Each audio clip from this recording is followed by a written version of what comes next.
Today on The Ristless History, we are going up the river Congo into the heart of darkness that was Leopold II's hideous, horrific empire. For Leopold, untold wealth is on tap, but for the people of the Congo, the nightmare begins.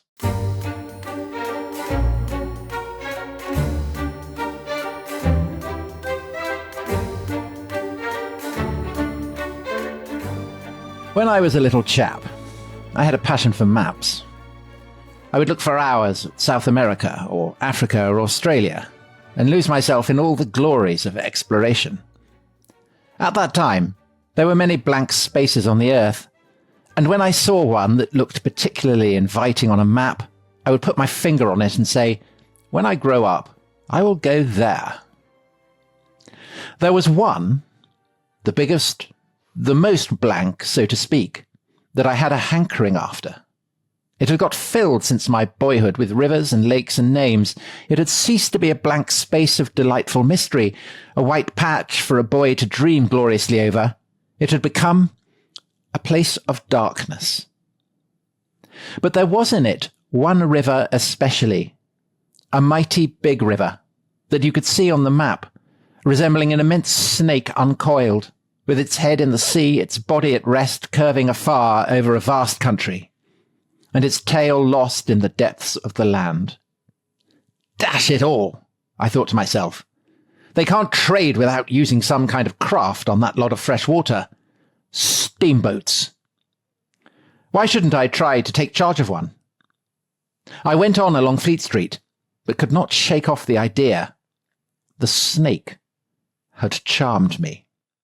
So that is Marlowe, the hero and the narrator of Joseph Conrad's novella Heart of Darkness, which was first published in Blackwood's magazine in 1899. It famously provided the inspiration for Apocalypse Now, about the American experience in Vietnam, but it was originally written about the European colonial experience in Africa, probably the greatest, the most influential, possibly the most controversial book about that ever written, about the moral dangers of colonialism, and also about the sense of the darkness that lurks in the heart of the human soul, because the darkness in that title, Heart of Darkness, has many different levels. There's also the darkness that is London. So Marlowe is talking about this on a boat on the River Thames, narrating it to three friends. So the sense that the darkness in Africa is reflecting the darkness in the heart of the European is kind of at the heart of the idea of the book, isn't it, Dominic? It is indeed, Tom. Yeah, absolutely. And we'll get on to Heart of Darkness next week, because we'll do an episode about Joseph Conrad and about this book, which is one of the most influential books, I would argue, of the modern age. And it's a book that I think anticipates so much of the culture of the 20th century in wrestling with kind of man's capacity for evil and the possibilities of violence and brutality that have been opened up by kind of globalization and by history. And so we'll get onto that next week. It's a book rooted in Conrad's own experience. So just to give people a sense, he had visited a specific place at a specific point of time. That place is the Congo Free State under the rule of King Leopold II of Belgium. Conrad had visited it 9 years before he wrote the book as a merchant seaman, steering a boat, as Marlowe does, into the heart of Africa. And we'll talk about his experience, as I said, next week. But this week, we're going to look at the real history that underpins that story. So the story of the Congo Free State, probably the darkest stain in the history of European colonialism, what Conrad himself called, and I quote, the vilest scramble for loot that ever disfigured the history of human conscience. So to give people a sense, we are in Central Africa between 1885 and 1908. It's the country that is now known as the Democratic Republic of the Congo, an enormous country, a country that is as big as Britain, France, Germany, Italy, and Spain put together. Indeed, is as big as the entire United States east of the Mississippi, and is actually largely unknown outside its own borders, isn't it, Tom? I guess people have a vague sense of Congo because it became Zaire under President Mobutu, who was kind of the archetype of the kleptocratic African strongman. And yet there's a sense that no one was quite as kleptocratic or brutal, actually, as Leopold II. And there's a case for saying that he is the model for much that goes wrong with Africa in the wake of independence, wouldn't you say? I would, absolutely. I would. I think lots of people would say that this is a kind of foundational moment for the Congo from which nothing ever goes right thereafter. In that 23-year period when King Leopold is in charge of the Congo, there's a fair claim that it's one of the worst places to live that has ever existed. There's a brilliant book on this called King Leopold's Ghost by the American writer Adam Hochschild. We'll be borrowing from that book very liberally. So a big shout out to Adam Hochschild's book at the beginning. Not an uncontroversial book itself. And in next week's bonus episode, we'll talk about some of the arguments about that book. But anyway, in King Leopold's Ghost, he says this is one of the great mass killings in human history. A death toll, he says, of Holocaust dimensions. Exactly how many people die in the Congo Free State is disputed. But it's millions, isn't it? It's millions. It's almost certainly millions. And some estimates would go as high as 10 million. It's not just a story about horror. It's a story about celebrity, about international relations, royalty. There's a lot of sex in it. There's loads of politics. It's a story about modernity as well, because this is a new age. It's the age of the camera. So there's lots of photography. Photography is really important, newspapers, telegraphs, and so on. And actually, as we'll get into in our third episode, it proves the provocation, the cause for one of the great human rights campaigns in all history, arguably the foundational human rights campaign of the 20th century. Yeah, you say of the 20th century, I mean, it joins the abolitionist movement of the late 18th and early 19th century, which gets rid of slavery, with the human rights movements of the late 20th century. And it's interesting that it's very, very Anglophone, isn't it? It's very centered in Britain and in the United States. And again, Britain's role in all this is really, really intriguing. It's quite, intriguingly ambivalent, really. It is indeed. Yeah, it's such a rich and interesting story. So it definitely merits a series. And like all good series, it needs a riveting central character. In this case, a villain. And history has absolutely provided us with one. And this is King Leopold II of Belgium, who Hochschild says is as interesting, as multi-layered, as greedy, as cunning, as charming, and as untrustworthy as any of Shakespeare's villains. And if he is the villain, the great irony is he never, ever sets foot in the Congo. He never lays eyes on the Congo. His villainy, as it were, is carried out from afar, which makes him a very 20th century figure. You think of all these dictators who kill so many millions of people without ever shedding blood themselves. But also you could say, if you were an anti-capitalist, that he's kind of the exemplification of great corporations now who leech money from distant parts of the world, rely on products made by slave labor. Leopold is kind of the archetype of that as well, wouldn't you say? He is indeed. He is. And we'll absolutely get into that. This is the classic example, you might say, of the rapacity of corporate capitalism carried to its ultimate murderous extreme. But let's start with Leopold himself. So he was born in 1835, when Belgium had been independent from the Netherlands for 5 years. So he's the son of the very first king of the Belgians, who's also called Leopold. He's brought up at a castle called Laeken, which is outside Brussels, where he spends most of his time. He speaks French and German and English, not interestingly Flemish, which is the language of most of his subjects. Now, Leopold's parents, Leopold and Louise, had a pretty miserable, loveless marriage, and they treated their son very, very coldly. So if he wanted to talk to his father, he had to apply through a secretary for an audience. And when his father wanted to tell his son something, he got a secretary to do it for him. To be fair, that is how I communicate with Katie and Eliza. So you know what? When I was reading this, the parallels between you and King Leopold were leaping off the page. Unbelievable. So, yeah, what is it about me and early 20th century monarchs? Yeah, the Kaiser, Leopold II? Yeah, it's chilling. So Leopold, maybe this will ring a bell with you, Tom. He grows up a moody, kind of gangling and humorless boy. That's me. But the thing is, even at the time, his father says of him, he's very cunning. His father compares him with a fox, says Leopold is like a fox. He slowly and stealthily picks out his path. Stalks the chickens. Exactly, and then he makes his move. So by the 1850s, Leopold is in his teens. He's become, I think it's fair to say, an extremely awkward and unattractive young man. Yeah. People always comment on how unbelievably tall he is. He's a bit like Baron Trump. He's massively tall and awkward looking. But with less knowledge of crypto, presumably. Presumably, yes. He's got an enormous beard, and everybody comments on his absolutely enormous nose. So Disraeli said of it, it's such a nose as a young prince has in a fairy tale, thanks to the intervention of a malignant fairy. So he's not a looker, I think it's fair to say. And he's very, very charmless. So, he has to compensate for that with his cunning. When he's 18 years old, his father takes him to Vienna to get a Habsburg bride. And this is a 16-year-old called Archduchess Marie Henriette, and she's great. Yeah, she's like the Emperor Claudius and Kamala Harris, isn't she? She has a tremendous braying laugh. Yes, she does. She's got a great laugh. That echoes around Belgium. And she loves laughing. She loves laughing. And Leopold is shocked by this because he hates laughing. They go to Venice on holiday, and he behaves really coldly to her. He won't let her go on a gondola that she's booked and all this, and she bursts into tears. And people see this in public. They say, oh dear, this is an ill-starred marriage. And a month after they got married, she tells one of her friends, if God hears my prayers, I shan't go on living much longer. That's not what you want to hear after a honeymoon. So much of Leopold's colonial ambitions, there is an argument that basically it stems from his own insecurity and misery. That it's a massive kind of displacement exercise. Anyway, he doesn't actually become king of Belgium till 1865. So he spends a lot of time waiting for his father to die. And while he's doing that, he has this kind of gnawing insecurity that he's going to be inheriting a country that is just a sort of pathetic minnow on the world stage. Of course, Belgium is kind of squashed between France and an increasingly unified Germany. And Leopold feels this very keenly. He says of Belgium, petit pays, petit gens, a little country, little people. And he thinks, I deserve better than the Belgian people. And what he really wants is an empire. He wants colonies, and he's very aggrieved that he's inheriting a kingdom that doesn't have any.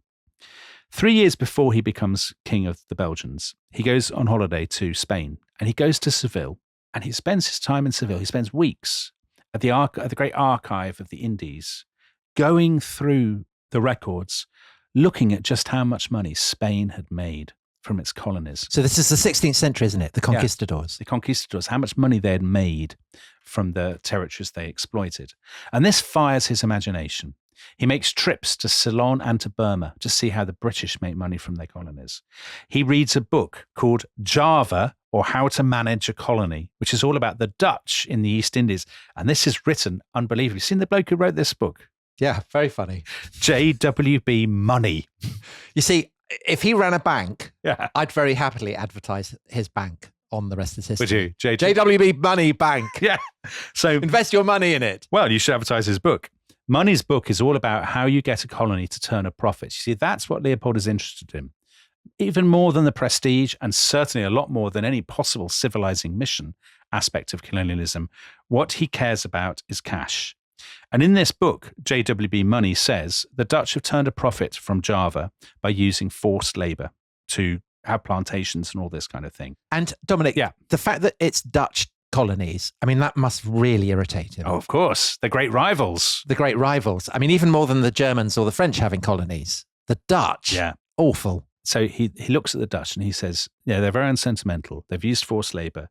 And it is clear, he writes, the only way to civilize and uplift these indolent and corrupt peoples is basically by forcing them to work so that we can make money.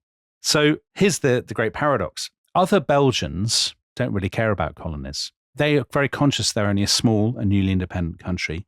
They don't even really have a merchant navy of their own. So how could they possibly maintain a colonial empire? But for Leopold, all of his misery, all of his loneliness and awkwardness, I think he has poured into this great project of acquiring colonies. And he believes this is the only thing that will make him happy. Well, it's interesting, isn't it, that geography apparently was his only subject that he was interested in as a boy. So it's a little bit like Marlowe at the beginning of this episode, this idea of looking at the world. And Marlowe dreams of going on adventures there, and Leopold dreams of basically grabbing bits of it and using it to make money. He absolutely does indeed. He reminds me, reading the book by Adam Hochschild, I was reminded of Scrooge. So Scrooge, who, deep down, what Scrooge wants love. And he's become a miser and a terrible person. You are a sentimentalist. Well, no, I don't think you can be sentimental about King Leopold II, as we will see. But you're saying that all the horrors of the Congo is because he didn't have love as a child. I think his loveless life and his obsessiveness, he's not just an ordinary colonialist, as we will see. There is something really weirdly obsessive about him. And I wonder how much of that, also the way he behaves, the stuff with, as we will see, his obsession with hygiene is very, very peculiar. And with very young ladies. And with very, very young girls, exactly. There's a lot of bad things to be said, I think it's fair to say, about King Leopold II. Anyway, 1865, he becomes king at last. Now, for the next 10 years, he doesn't actually manage to get the empire he wants. He investigates various schemes. He'd like to buy a bit of Argentina. He'd like to buy a bit of the Nile Delta. He even talks about acquiring Fiji, but he doesn't really get anywhere. But not Greenland. They're not Greenland, no. But in 1875, he thinks he might be onto something. He's offered Spain cash for the Philippines for the second time. And to his deep disappointment, they turn him down again. And he says to one of his courtiers, okay, I'm going to have a look at Africa now. Maybe Africa's the place. So now at last in this story, we come to Africa. Now, the great scramble for Africa, which people think of as a 19th century thing, is actually really only concentrated in the final decades of the 19th century. So at this point, 1875, it hasn't happened. The French are in Algeria. The Portuguese are in what become Mozambique and Angola. The British and the Boers both have footholds in South Africa. And various countries have kind of trading ports and enclaves on the coast of West Africa. But about 3/4 of Africa, really meaning the interior, has not yet been penetrated by European empires. For Europeans, the wealth of Africa is associated with the coast. There's the assumption that there's nothing in the middle that would be worth the effort of colonizing. Exactly. People just think, well, it's just impenetrable jungle. What could possibly be there? It's a blank space, as Conrad puts it. But by this point, the mid-1870s, Africa is making the news in a way it hasn't ever done before. There have been a series of very eye-catching expeditions. And of course, the most famous one, which lots of listeners will have heard of, is the expedition by the journalist Henry Morton Stanley to find the missionary David Livingstone in modern-day Tanzania in 1871, which was financed by the New York Herald. And thanks to these new innovations of cheap newspapers and the telegraph, Stanley and Livingstone become international celebrities far beyond Britain and America. So they're making front page news in Belgium. And King Leopold, we know, follows the story very closely and actually kept a sort of scrapbook, including handwritten notes that he was making following Stanley's journey. And it's interesting, isn't it? Because Livingstone is all about fighting slavery. His heart is in the right place. Stanley, a much more ambivalent figure. I mean, he's looking for Livingstone basically to make a name for himself. Exactly. For celebrity and for money are two things which will play a big part in this story. So the question for Leopold is, can he get them? He wants a colony that will turn a profit. Can you make money from Africa? And the answer is yes. Not through slavery, as you once could, but through something that is extremely fashionable and very lucrative. And that something is ivory. Now, the Victorians are obsessed by ivory. It's exotic because, of course, it comes from elephant tusks, but it's also unbelievably useful and malleable because it's really, really easy to carve ivory. So if you went into a sort of genteel Victorian household, anywhere in the Western world, in the 1870s or 1880s, there would be the handles of cutlery, there would be billiard balls, there would be combs, fans, there would be brooches, there would be chess pieces, piano keys, false teeth. All of these kinds of things are made of ivory. Because Hochschild compares it actually to plastic, doesn't he? It's such a kind of useful product, which is brilliant for the Victorians and obviously very bad news for the elephants. Exactly. And you can make so much money from it. So 2 elephant tusks will give you hundreds of piano keys or thousands upon thousands of false teeth. And it sounds comical, but there's an awful lot of money to be made here. And Stanley, after returning from his expedition, has gone around telling people, my God, there is so much ivory in equatorial Africa that the people there use it for their doorposts because it's just so plentiful. So it's kind of ivory equivalent of El Dorado. Exactly. That sense. So that this is portable wealth. Exactly. Which is the key to gold in the New World, wasn't it? Exactly. In the 16th century. But the difference between the 16th century and now is that to acquire a colony, I think you have to try much harder to present it as part of a civilizing mission. So this is the high point. This is of high Victorianism, the belief in kind of moral uplift and Europe's, right to the moral leadership of the planet, and all these things that we may well think of as now as being freighted with hypocrisy or of kind of patronizing condescension. But at the time, people do actually take genuinely seriously. So Leopold knows that he will have to, I think, tick 3 boxes if he wants a colony. First of all, he has to present it as a scientific project, an intellectual project. So literally filling in those blank spaces, mapping what has previously been unknown. Secondly, I think he has to tick the moral uplift box. So he has to say, well, I only want a colony because I want to spread the gospel of Christianity. Of course, something that matters tremendously to the Victorians. But also, Dominic, the spreading of Christianity is also intimately associated with the campaign to abolish slavery. Yes, that's the third thing. Britain has been leading that campaign since the early 19th century, and it has provided an absolutely crucial kind of moral justification for what has been a process of expansion of British imperial control.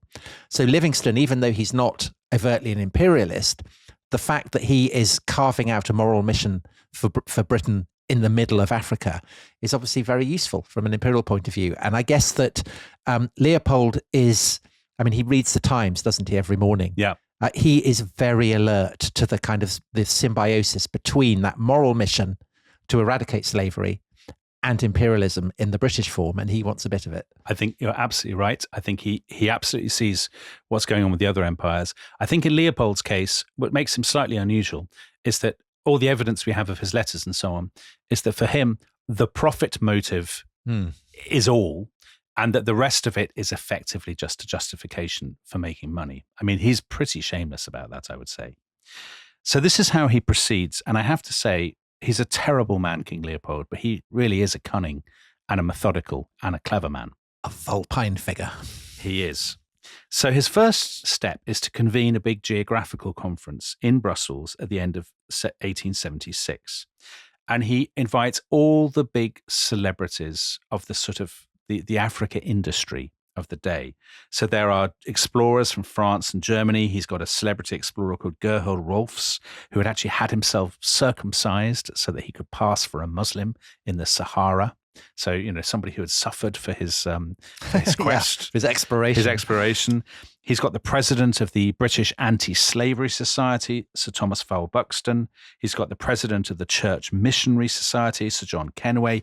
He's even got the bloke who used to command the Royal Navy's Indian Ocean Anti-Slavery Squadron. So he is ticking all of those boxes. He's inviting a lot of people who are genuinely animated by what we might call humanitarian as well as imperialistic concerns.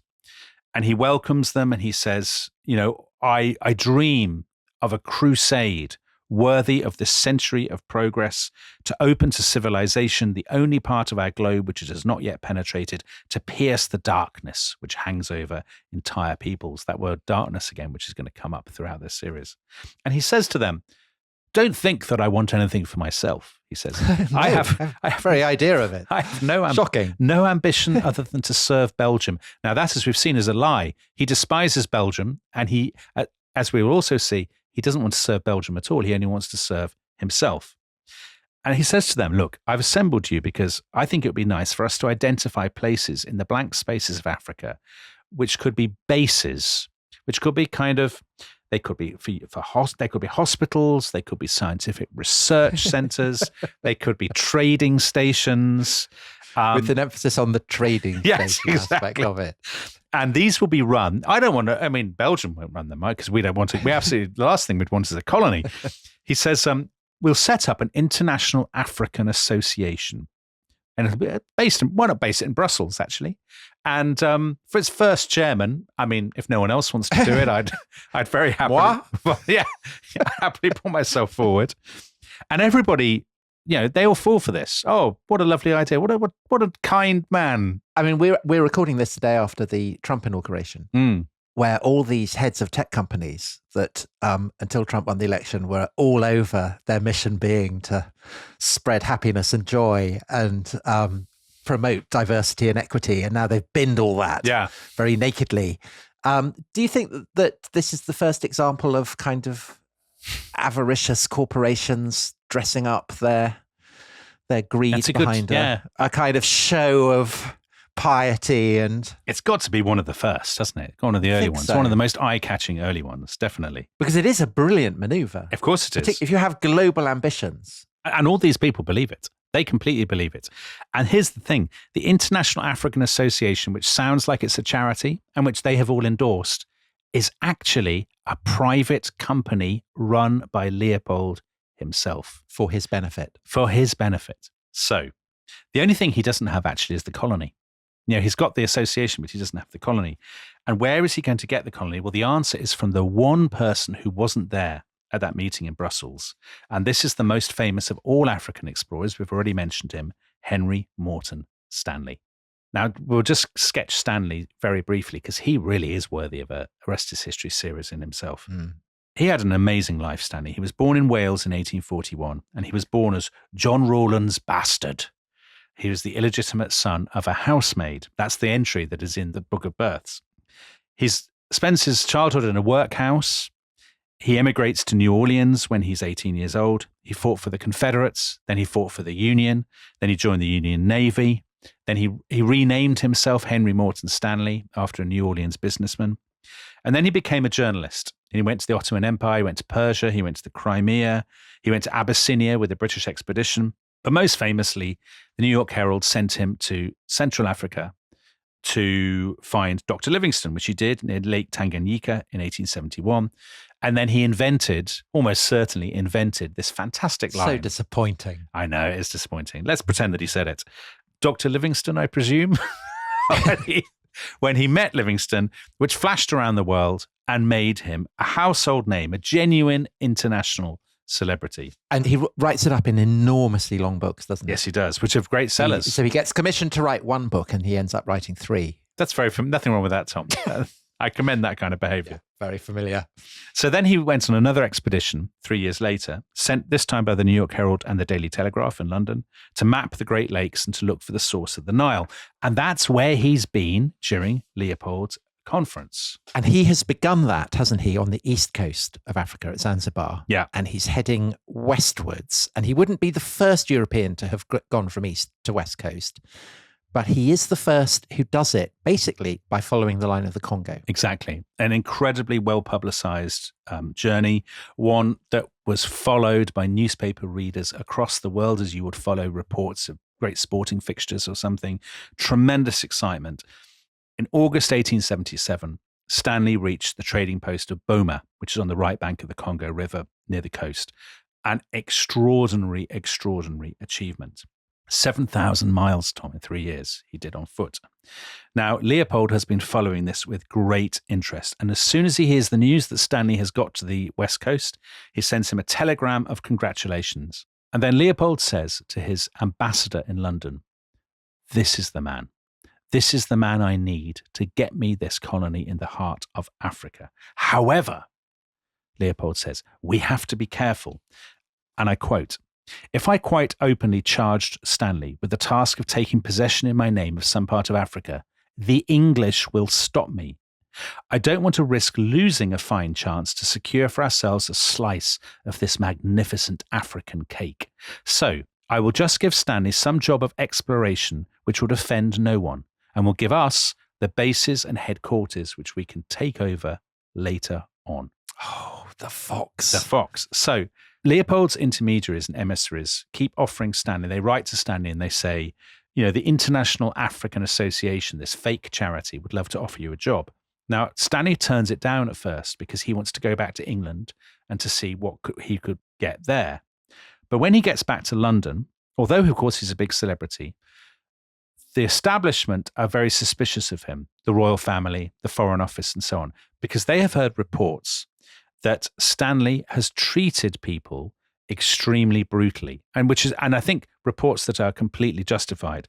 About half of Stanley's porters, African porters, had died on his trip of starvation or disease, and he had flogged them mercilessly and basically he'd driven them into the ground. And this makes people very anxious. So Richard Burton, another great explorer, and not a man who, himself is prone to behaving quite extremely, but he said of Stanley that he shoots Africans as if they were monkeys. Yeah.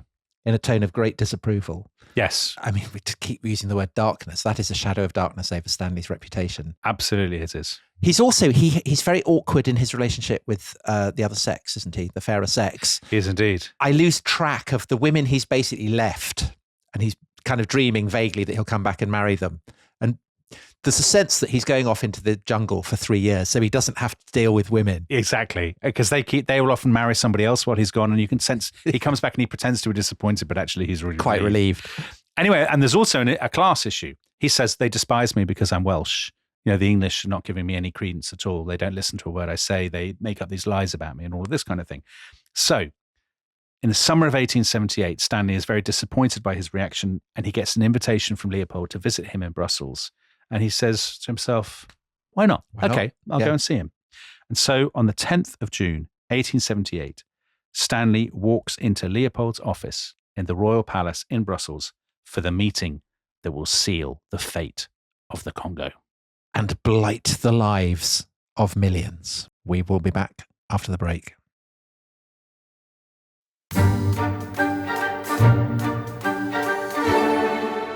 Going up that river was like travelling back to the earliest beginnings of the world, when vegetation rioted on the earth and the big trees were kings. An empty stream, a great silence, an impenetrable forest. The air was warm, thick, heavy, sluggish. There was no joy in the brilliance of sunshine. The long stretches of the waterway ran on, deserted, into the gloom of overshadowed distances. On silvery sandbanks, hippos and alligators sunned themselves side by side. The broadening waters flowed through a mob of wooded islands.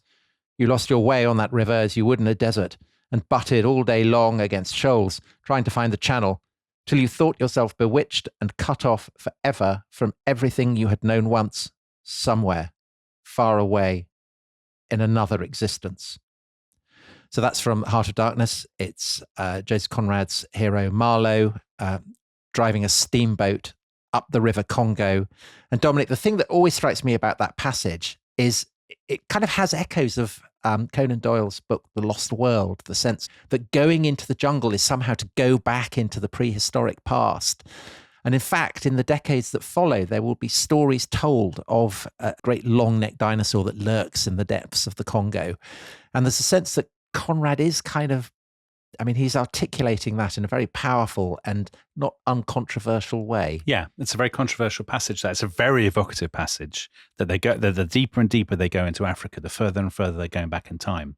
And for Conrad's critics, sort of post-colonial critics, they say that is so loaded and so dodgy to be basically saying that to visit Africa, the deeper you go, the further backwards you travel to this kind of primeval world. But we'll unpack all that next week, Tom. But first of all, the Congo. So when Leopold and Stanley sit down that day in June 1878, which we ended the first half with, what do they actually know about this world that Conrad himself visited, this landscape, the jungle, the river and whatnot? Europeans have known about the existence of the River Congo for 400 years. So the first to lay eyes on it was a Portuguese captain called Diogo Cao in 1482. And he had been sailing south along the coast of Africa, like so many Portuguese sailors did. Remember, Tom, their caravels with their triangular sails? That's right. And they're putting up little kind of stone markers, aren't they? They're putting up stone markers. So he put one on the far bank of the Congo in what's now Angola. That King João II of Portugal did order this land to be discovered and this pillar of stone to be erected by Diogo Cao, a squire of his household. But of course, they weren't really discovering, they were discovering it from their own perspective, but they weren't the first to discover it because, of course, there were a lot of people there already.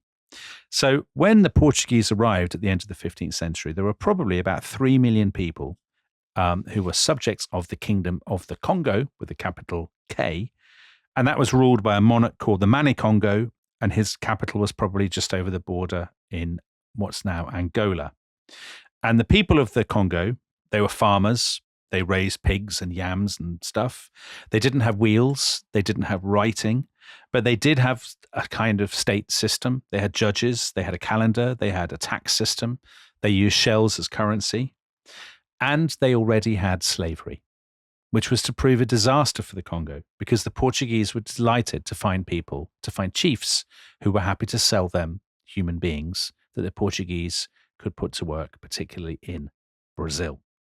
So Congo becomes a huge supplier of slaves to the Portuguese. By the 17th century, the Portuguese are probably shipping 15,000 slaves a year in horrific conditions, initially to Brazil. Later on, they start selling them to North America as well. So in the American South, about 1 in 4 of the slaves in the 19th century had roots in equatorial Africa, which includes the Kingdom of the Congo. What the Congolese made of this is very, very hard for us to tell, because until the modern era, the Congolese had no written language, which is why this episode so far has been from a European perspective. Even in King Leopold's time, in the time of the Congo Free State, there is not a single memoir written by a Congolese African. So that's a problem for us as historians, because it means that African voices are silent compared with European ones. Wasn't there a king? There was a king. Yes, there's a king. Christian king in the 16th century. There was indeed. Who writes to the Pope, and he wrote to the Portuguese king. And he complains about the slavery. He did indeed. The kind of looting of his people.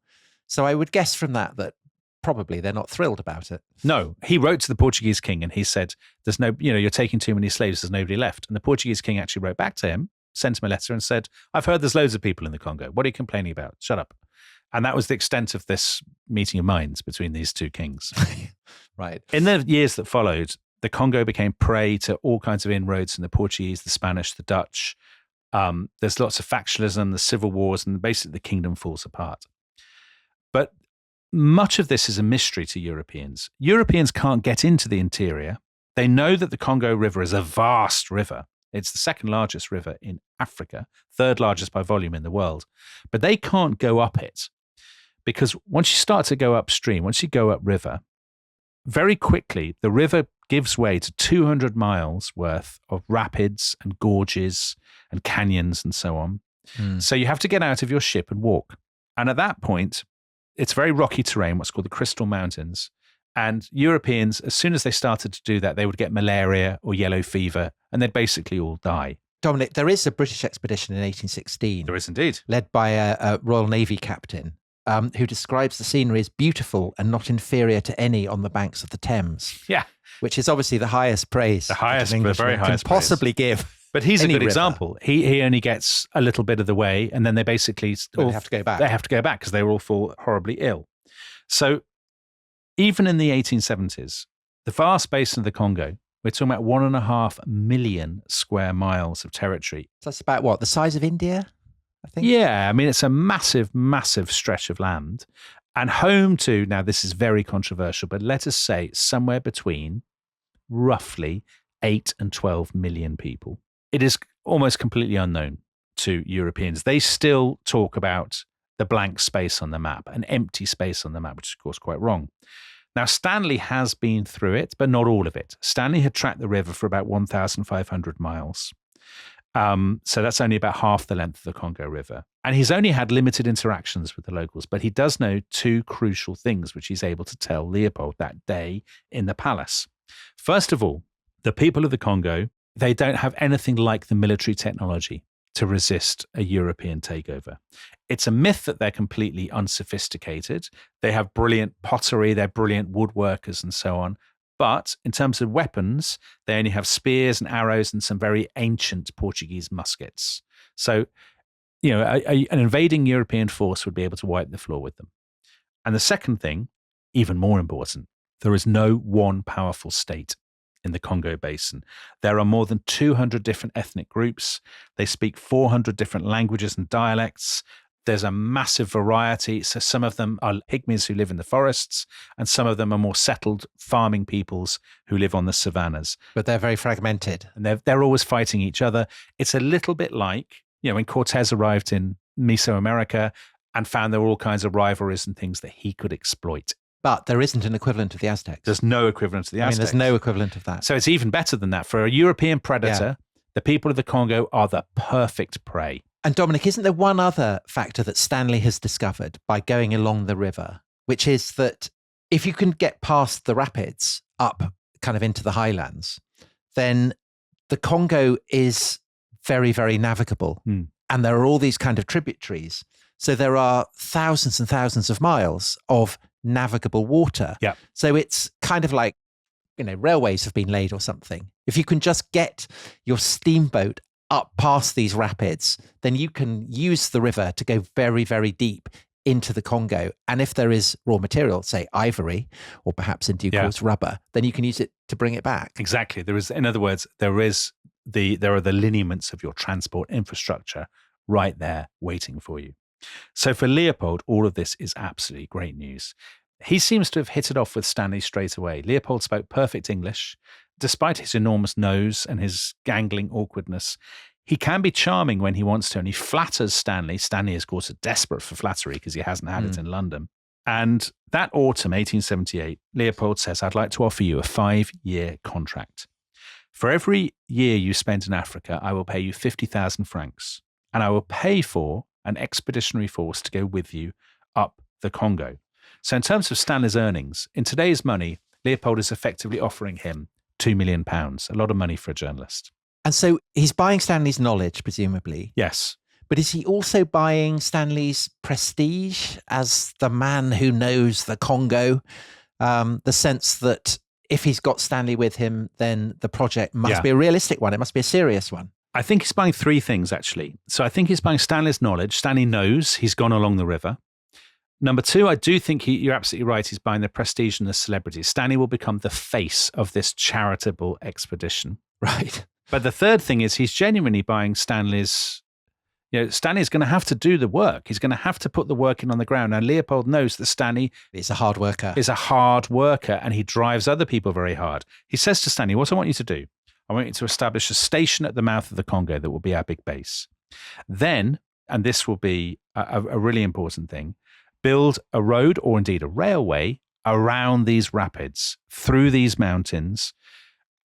And basically what I want you to do, start with the road and get porters to carry disassembled steamboats through this territory to the other side of the rapids, 200 miles, then reassemble the steamboats and then head upriver on the steamboats for 1,000 miles, establishing trading posts and stations and whatnot as you go. So this is a pretty big operation. Stanley says, fine. Now, the fine point of this contract is deliberately ambiguous. The contract leaves it very unclear who Stanley is working for. Is he working for Leopold himself? Is he working for the International African Association? Or is he working for yet another organization called the Committee for Studies of the Upper Congo, which is another of Leopold's front organizations that he has set up? And Stanley must have known that something was a bit off about this because he says, I must have all the money up front. And this plan to use porters to carry bits of steamship up to the Congo. Yeah. I mean, presumably that will require a fair degree of force. Yes. So is Stanley knowingly buying into that? Oh, yeah. I mean, because Stanley had employed porters on his previous journeys, and that had often involved a degree of payment, but also a degree of force as well. But to carry a steamship is a different business from carrying, it is supplies or whatever. I mean, that's a pretty military operation. Is. But remember, Leopold has promised he will pay for an expeditionary force, basically a mercenary force, to go upriver with Stanley. But just to be clear, Stanley is walking into this with his eyes wide open. Oh, his eyes are definitely open. And his subordinates, they have to sign the equivalent to non-disclosure agreements. They have to sign strict confidentiality clauses. They can't tell anybody about what they're doing. Again, a pretty dodgy sign, I would say. Now, Leopold, of course, he wants to hide this from foreign competitors. He's paranoid that the Germans or the French will get in on the act, but he also wants to hide this from his own people. Because remember, here's the really remarkable thing. Unlike some of the rest of the Scramble of Africa, this is not being done for Belgium. It's not being done for the people or the government of Belgium. It's being done for one man, King Leopold, and that's what makes it different. So, February 1879, Stanley sets off, and as part of the confidentiality, he travels under an alias. He calls himself Monsieur Henri. So Monsieur Henri goes off to Africa. Meanwhile, back in Belgium, Leopold has set up yet another organization, another front group called the International Association of the Congo. Now this, people may have lost track at this point of all the different associations. That's the point. That's what Leopold wants you to do. Because the names are all vaguely similar. They're very similar. He wants you to think that this is the International African Association set up at his conference. And that's a charitable one. A charitable one because it has the same flag, the same iconography. The flag is blue with a gold star. But this one is answerable just to him, the International Association of the Congo. And this is the organization that he intends will run his new fiefdom. It's like if you set up a very sinister exploitative organization called Oxfam or Yeah, exactly. Help the Children or right. Yeah.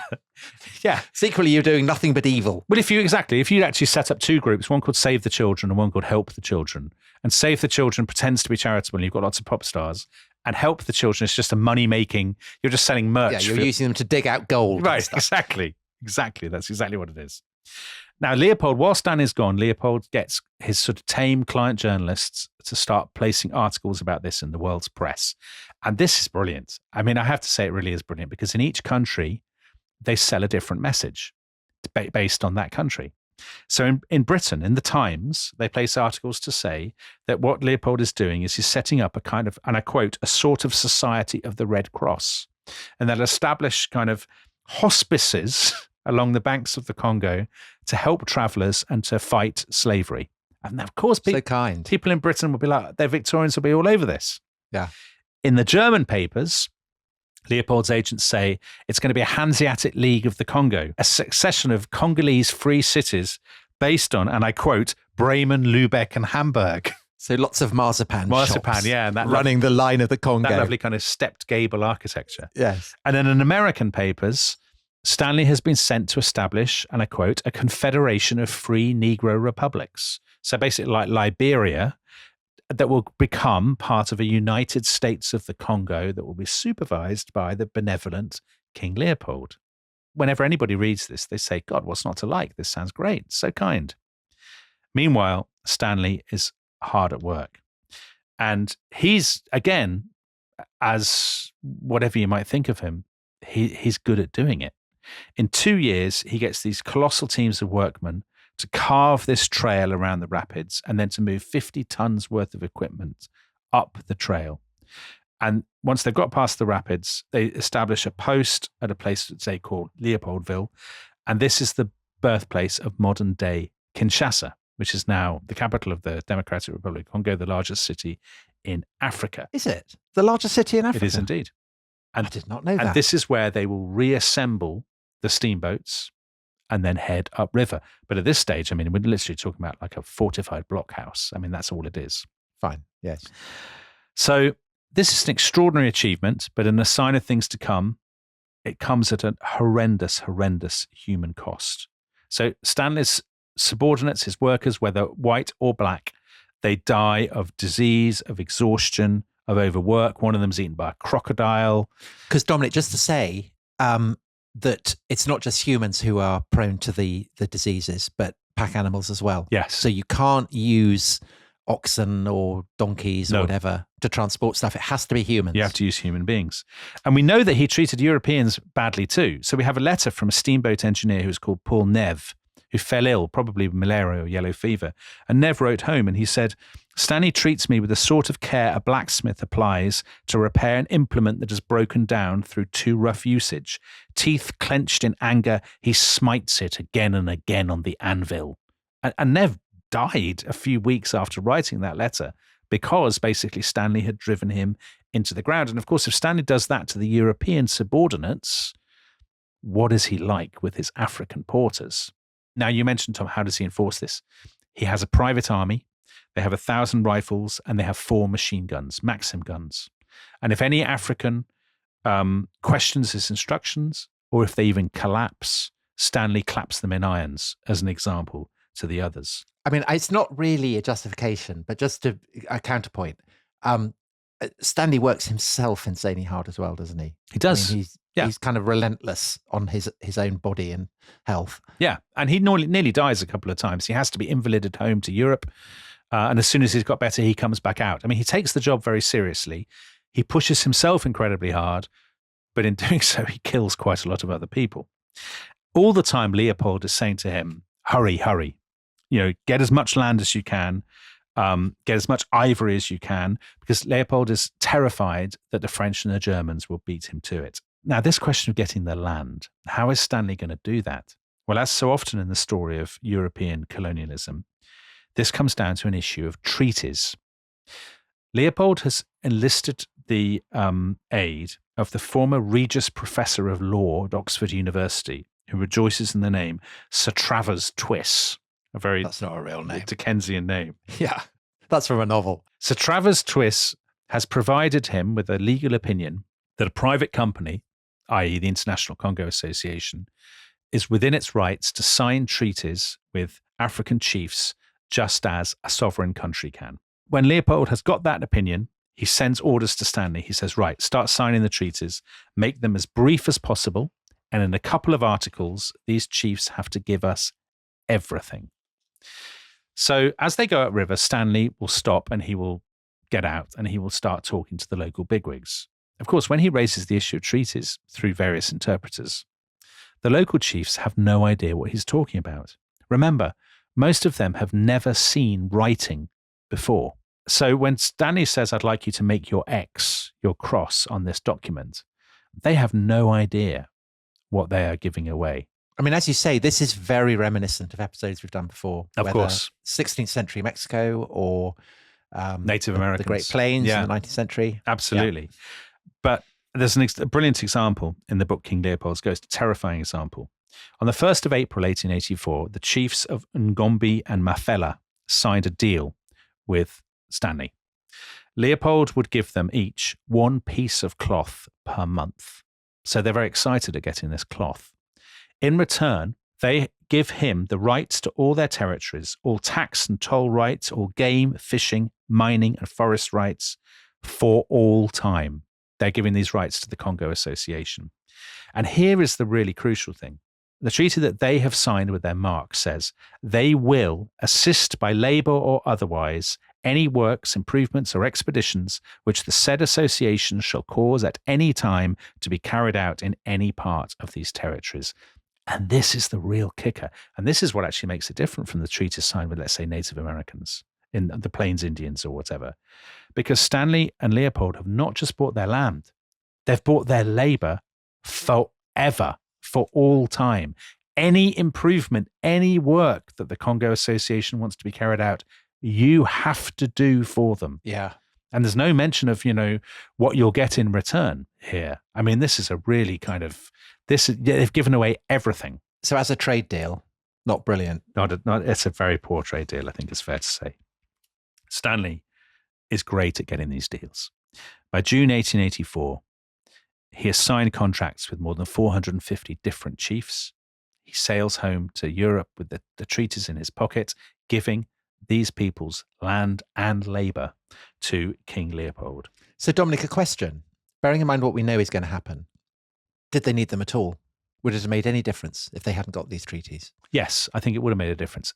These treaties are they're not done because Leopold cares what the Africans think.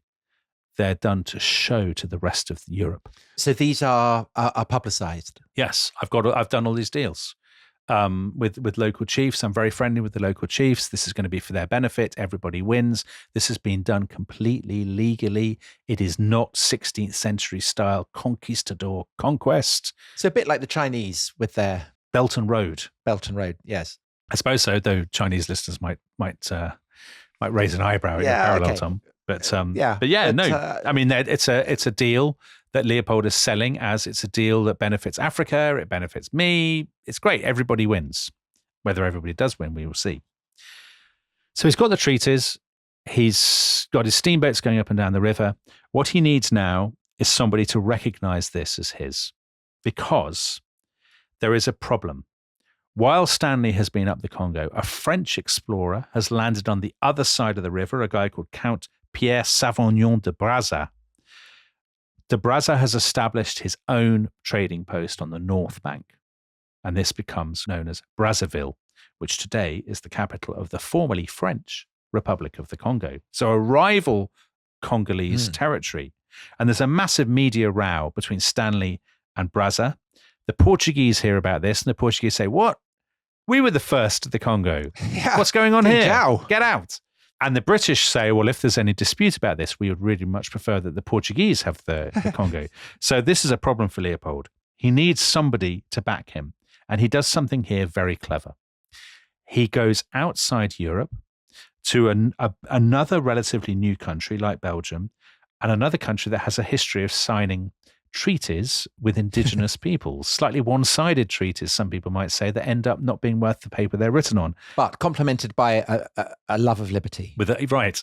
And this country is, of course, the United States of America. And he has the perfect intermediary, another Dickensian character called Henry Shelton Sanford, who had previously been the American ambassador to Brussels. And Henry Shelton Sanford, if you look him up, he's got a big stovepipe hat, he's got the moustache, he's got the kind of gold pince-nez glasses. And he's got the title general, hasn't he? Yeah, fake. He got given because he donated artillery or something That's right. to the Union during the Civil War, and he uses it all the time, but it's completely bogus. He's a fake general. I mean, he's perfect. And he's a massive investor in Florida. Yeah, and he's lost loads of money in Florida railroads. So he needs money, which makes him the perfect pawn for Leopold. He needs a rich friend. Leopold sends him to Washington with a personal letter to the Republican president, Chester Arthur. And Leopold says, I'm setting up this colony in the Congo. And really, it's about two things. It's about fighting slavery and about free trade. And as it happens, Arthur is a Republican, and that's basically what the Republican Party what they're all about in the 1870s and 1880s stands for. Arthur says, oh my God, this sounds absolutely brilliant. And so in April 1884, the US State Department issues the very first official recognition of Leopold's colony. And they don't understand what it is, because at this stage because they think it's going to be like the United States, only in Africa. They absolutely think it's going to be the United States. And what is worse, in the official statement, they muddle up the International Association of the Congo and the International African Association. They use both names within about 3 sentences. And of course, that's exactly what Leopold wanted. That was why he did it, because he wants everybody to be confused. He is cunning, isn't he? He is a fox. He is a fox. Now, at this point, when the Americans have recognized it, the French are the next to get on board. Why? Because even though they wanted it themselves, they become paranoid that Leopold is going to run out of money and sell it to the British. And is that because of Stanley? Exactly. That Stanley would be the intermediary. Hang out in London and everything. And that is the last thing they want. And also, the French don't need to feel intimidated by Belgium, do they? No, I guess not. And they kind of are still thinking, well, if the Belgians get it, at least it's not the Germans. Next to the Germans. Now, Bismarck, the Chancellor of Germany, the great statesman of Germany, he sees through Leopold, I think, a little bit, because on the documents that he gets, he writes the words swindle and fantasies. And he's not wrong, is he? But Bismarck thinks, I don't want the French to get the Congo or Britain. So maybe if little Belgium gets it, yeah, fine. It's the weakness of Belgium that Leopold is basically leveraging. Even though Belgium is not going to get it, but Leopold himself. That's the great irony of all this. All this comes to a head at the conference in Berlin that opens at the end of 1884. So this is the great conference that marks the sort of high point. Disraeli and the scramble for Africa. Bismarck and yeah.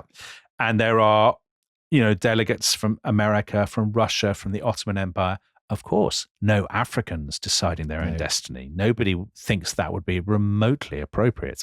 Now, actually, Stanley is there as an advisor to the American delegation. And it says something that Stanley himself feels a little bit queasy about this spectacle. He says that the sight of all the delegates rushing to carve up Africa reminded him of when he was on an expedition and they would kill some sort of beast. And he says, my porters, they would rush with gleaming knives for slaughtered game. And that's what these delegates are like. Well, I suppose to hack off the ivory. To hack off the ivory, exactly, the tusks. Yeah. So by February 1885, the conference has reached an agreement. And for Leopold, it is the perfect result. It's a total triumph.